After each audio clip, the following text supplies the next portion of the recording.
Welcome back to the Void Compass. Today, I want to talk about and deconstruct lust once more. We have touched on this before, but we're going to go in more depth today. And I'm going to share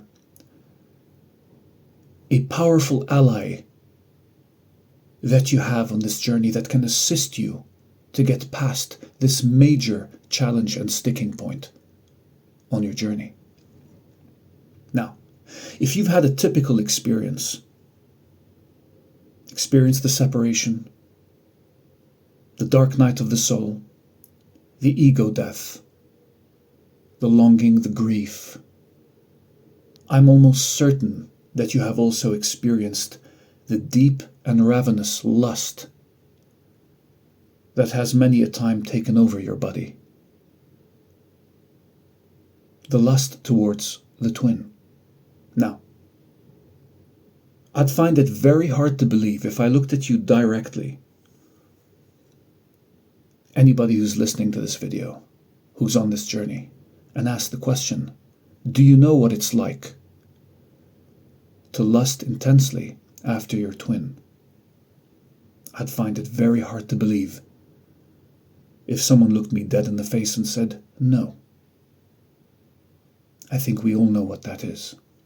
And there is a reason for that. This is not an accidental part of the journey. Yes, there is pedestalizing. Yes, we see them as the next best thing since sliced bread. But that's not the entire reason.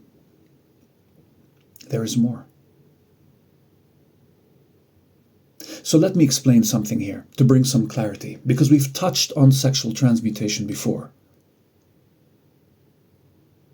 But I want to take you deeply through this process so that you can truly feel what is happening here. You can experience the energy differently.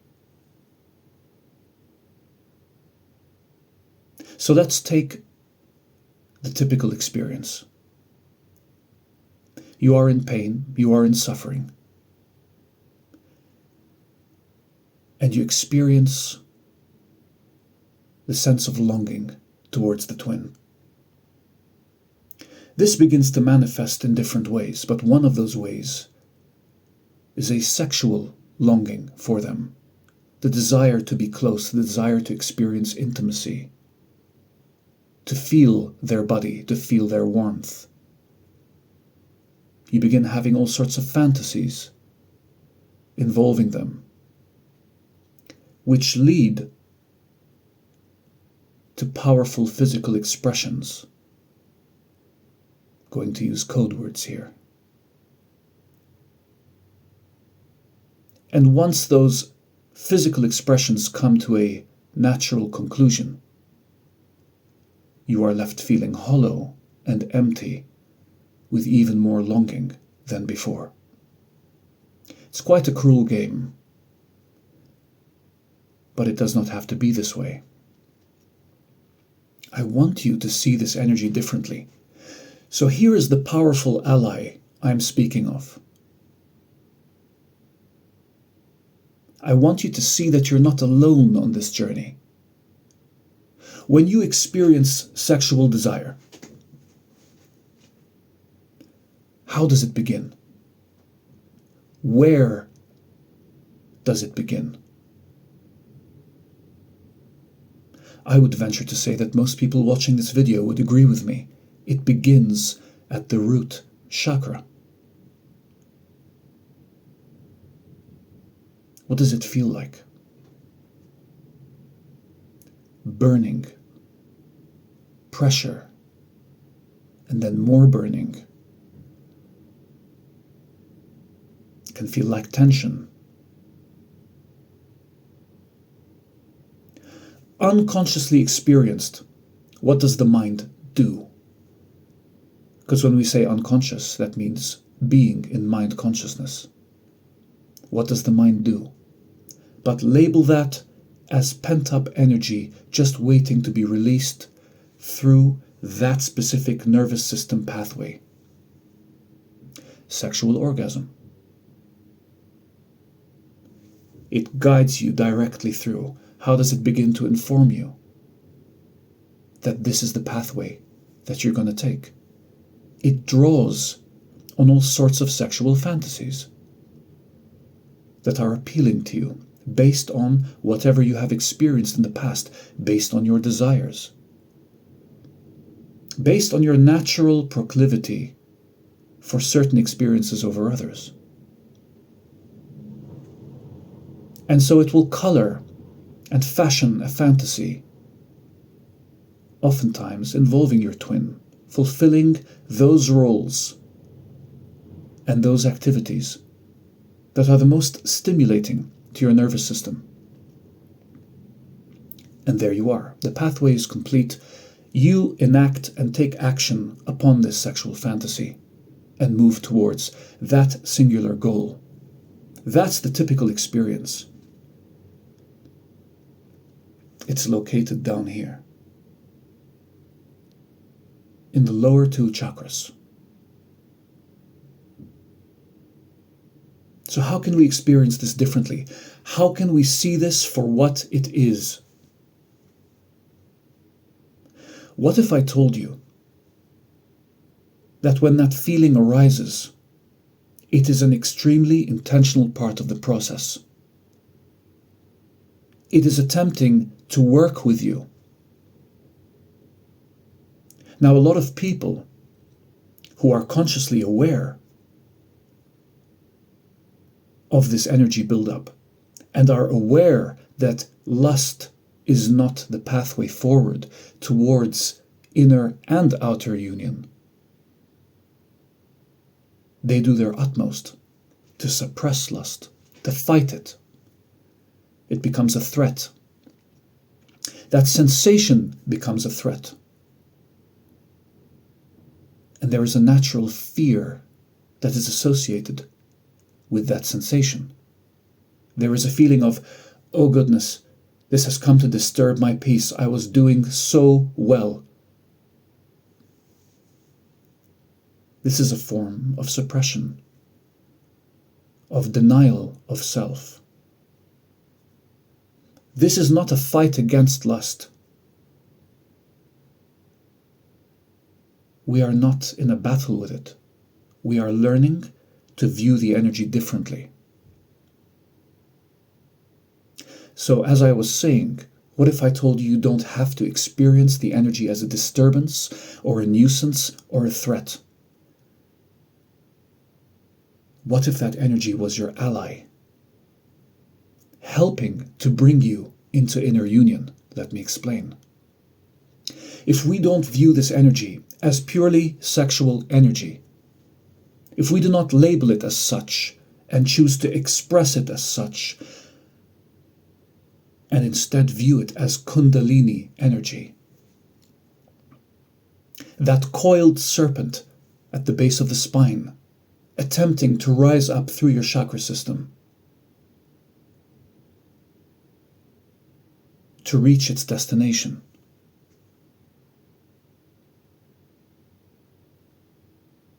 If we viewed it as such, if we viewed it as purposeful and innately intelligent energy that knows exactly what to do and where to go, as long as it is not disturbed,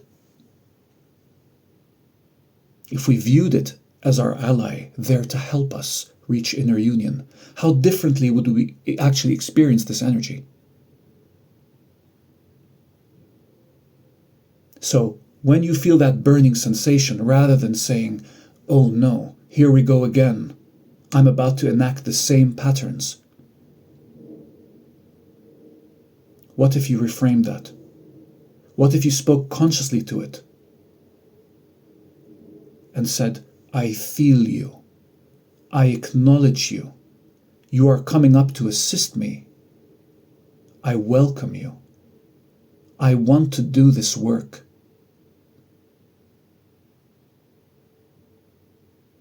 What if that resistance that you were previously meeting that energy with simply falls away and the energy is free to continue moving upward through your system?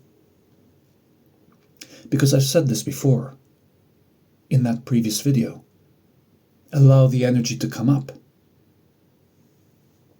But it's not enough to just say that. I need to explain why it needs to come up. That energy is innately intelligent. It's a form of medicine, if you will, that moves through every energy center and helps bring it back into alignment and balance. It is only being translated through the filter of addiction and lack and need and lust that is creating a behavior that you do not prefer, a behavior that is not conducive to your continued growth. And you'll discover very quickly what is hiding behind that addiction when you do not give in to it. Don't believe me? Give it a try. The next time you feel that pull to begin enacting physically in that manner, watch what happens when you lovingly deny that activity. Your mind that is so accustomed to receiving relief and a sense of connection and intimacy will rebel, will throw a tantrum, will kick and scream, and then will cry. You will feel pain surface. You might even feel grief that you are leaving something integral, an integral part of your identity behind. It's not easy. I'm not saying any of this is easy. It does require sacrifice. But you are consciously working with the energy, with the conscious intention, I want you to rise up within me. I want you to help me align. I recognize you as sacred energy. I recognize you're here to help. And there will be purging as old patterns begin to fall away. Old patterns that were propped up by illusory pillars fashioned by your mind. They start to fall away one by one, like a house of cards. So at first, you experience this energy and you manage to deal with it in this conscious way for a few days until you revert back to previous activity. Is that okay? Of course. Am I saying you're going to step out of this realm and into another seamlessly? No. It's going to take time. But your intention is what counts. Are you committed to your inner union? Are you doing the emotional transmutation work? If you are, this sensation is your ally. It's there to help you. And it will continue to do so if you do not disturb it, if you do not channel it out through the lower chakras. If you let it do its work, let it teach you, let it bring up what needs to be brought up. Remember, we are always meeting whatever state arises within us with the utmost love, unconditional reverence for whatever is surfacing. Grief will surface. You will suddenly start feeling desires that you know will never ever be met. That's hard. That brings about a lot of grief. Experiences you thought you may always have one day. And then you recognize this isn't the pathway anymore. And someone will say, well, isn't this a denial of that state? Aren't we just supposed to meet lust with love? What say you to that? Aren't you abandoning sexuality, which is such a normal part of being a human? Aren't you trying to transcend it? No. We're not abandoning anything. We're not leaving anything behind.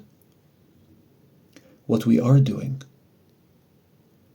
is bringing that sexuality into a higher, soul-aligned, heart-centered expression, a completely holistic approach to what sexuality actually is. It is a medium in which and with which to glorify the divine. It is sacred. It is not the form that you see bastardized all over your social media.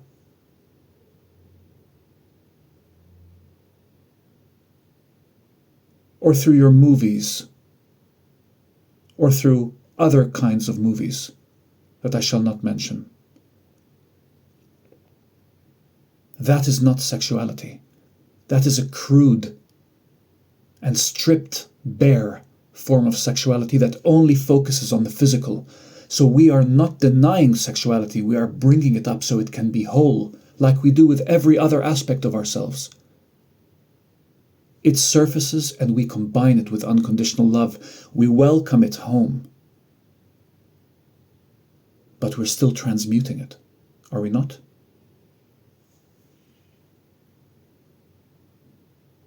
This is the process.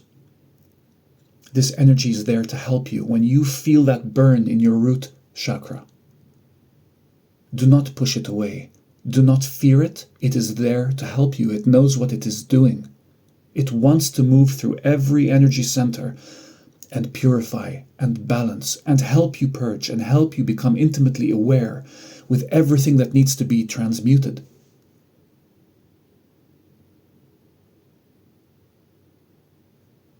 Do not remain stuck in lusting for anyone, and especially not your twin. For you are betraying the purity of that connection. You are choosing to see something so sacred and whole through a filter, through a lens, through a pipeline that is only mind-based. It's purely mind-based energy.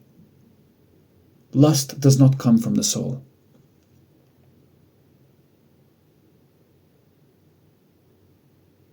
It has no place where you wish to go. This is a huge part of this journey. This is where you are headed. You are becoming whole at every single level. That burning in your root is there, trying to come up and be your ally. Consciously communicate with it. Set your intentions. Tell it that you recognize it. Speak to it directly. Say, I see you. I feel you. I want to work with you. Do what needs to be done. I allow you. I acknowledge you. I'm grateful for you. I do not fear you. You are not an obstacle in my experience. And I will respect the process because I'm committed to this path. Because inner union is my birthright and my destiny. Now I recognize there is a lot of nuance to this pathway. There are so many ways we can branch off from it to discuss the practical aspects. I know a lot of people are stuck here. I will be making more videos on this because I recognize it's an enormous challenge.